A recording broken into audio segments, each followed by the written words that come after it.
वेरूळ लेणी पर्यटकांच्या सुरक्षेकडे व स्वच्छतेकडे दुर्लक्ष, तर सुरक्षा रक्षकांकडून पर्यटकांना अरेरावी। छत्रपती संभाजीनगर जिल्ह्यामध्ये असणाऱ्या जगप्रसिद्ध असणाऱ्या वेरूळ लेणीमध्ये पर्यटकांच्या सुरक्षेबरोबरच स्वच्छतेकडे दुर्लक्ष होत असल्याचा आरोप पर्यटकांकडून केला जात आहे। राष्ट्रीय स्मारक म्हणून या लेण्यांकडे पाहिले जाते व त्याचे जतन केले जात आहे। वेरूळच्या लेण्यांची जपणूक व्हावी यासाठी ही लेण्यांची पुरातत्व विभागाकडे हस्तांतरित करण्यात आली आहेत। या लेण्याला दररोज हजारो पर्यटक भेट देतात। लेणी पाहण्यासाठी 40 रुपये चार्ज आकारला जातो। यातून या विभागाला हजारो रुपयांचे उत्पन्न मिळते। त्या दृष्टीने या ठिकाणी पर्यटकांच्या सोयी सुविधा मिळत नाहीत, तर पर्यटकांच्या सुरक्षेच्या दृष्टीने कोणतीही उपाययोजना केलेली नाही। तर जिथून लेण्यामध्ये प्रवेश करतो त्याच्या बाजूला जमिनीलगत लेण्याखाली डबरे असून त्या ठिकाणी घाण पाणी साचले आहे। त्यामध्ये मोकळ्या पाण्याच्या बाटल्या टाकून त्या ठिकाणी अस्वच्छता झाली असून स्वच्छतेकडे लक्ष देण्याची गरज निर्माण झाली आहे।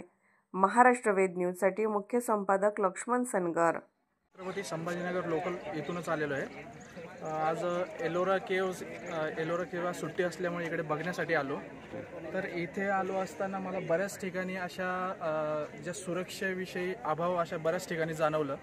जसं की काही ठिकाणी हौद आहे आणि या हौदाजवळ असं लोक म्हणजे असं लहान मुलांसाठी संरक्षित अशी जागा नाही आहे। असंही मी कैलास टेम्पलवरती गेलो, काही ठिकाणी पण असे संरक्षक कठडे नाही आहे मुलांसाठी पण।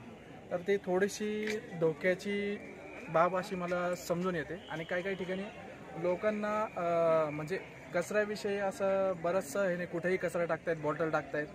तर म्हणजे असे सुरक्षेचे जे सिक्युरिटी गार्ड्स वगैरे असे वाढवून आणि त्यांना जागृत करण्याची गरज आहे असं मला वाटतं। तुम्ही त्यांना काय सूचना देऊ शकता? शहरात चांगलं पर्यटन स्थळ आहे, याला खूप लांबून लोक येतात इथं बघायला। तर लोकांनी पण काळजी घ्यायला पाहिजे की खूप पुरातन काळातलं हे एलोरा केव्ह आहे, आपल्याला खूप काळापर्यंत टिकवायचं याला, म्हणून खूप काळजी घ्यायला पाहिजे लोकांनी।